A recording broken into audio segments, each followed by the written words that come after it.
Hello foodies, இன்றைக்கி முருங்கைக்காய் ரசம் எப்படி செய்கிறதுன்னு பார்க்கலாமா. அதுக்கு ஃபஸ்ட்டு புளியை லெமன் சைஸ் ஊற வச்சுக்கலாம். அதுக்கப்புறம் வந்து முருங்கைக்காயை உப்பு சேர்த்து தண்ணியில் வேக வச்சு எடுத்துக்கலாம்.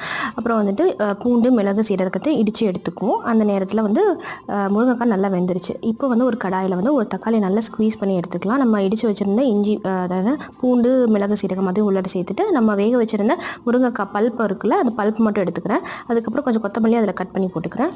புளியை கரைச்சி உள்ளார சேர்த்திக்கலாம். தேவையான தண்ணி அட்ஜஸ்ட் பண்ணிக்கோங்க புளிப்புக்கு ஏற்றவாறு. அதுக்கப்புறம் கொஞ்சம் மஞ்சள் தூள், உப்பு சேர்த்துக்கோங்க. பருப்பு இருந்துச்சுன்னா பருப்பு சேர்த்துட்டு நல்லா மிக்ஸ் பண்ணி விட்டுக்கோங்க. இப்போ வந்து ஒரு கடாயில் நெய் சேர்த்துக்கோங்க. நெய் சேர்த்து தாளிச்சா ரொம்ப டேஸ்டியாக இருக்கும். அதுக்கப்புறம் கொஞ்சம் கடுகு, உளுந்து, வரமிளகாய், பெருங்காயம், கருவேப்பிலை எல்லாம் சேர்த்துட்டு நல்லா வெடிச்சதுக்கப்புறம் இப்போ நம்ம கூட்டி வச்சிருந்த ரசத்தை உள்ளார சேர்த்துட்டு ஒரு கொடி வந்ததும் ஆஃப் பண்ணிங்கன்னா ஒரு சூப்பரான முருங்கைக்காய் ரசம். இந்த முருங்கைக்காய் சீசனில் நீங்கள் கண்டிப்பாக ட்ரை பண்ண வேண்டிய ரசம். அவ்வளோ டேஸ்டியாக இருக்கும். முருங்கைக்காயில் நிறைய ரெசிபிஸ் இருக்குது. இதில் வந்து பெஸ்ட் ரெசிபி இது. கண்டிப்பாக ட்ரை பண்ணிட்டு ஃபீட்பேக் மறக்காமல் ஷேர் பண்ணுங்கள்.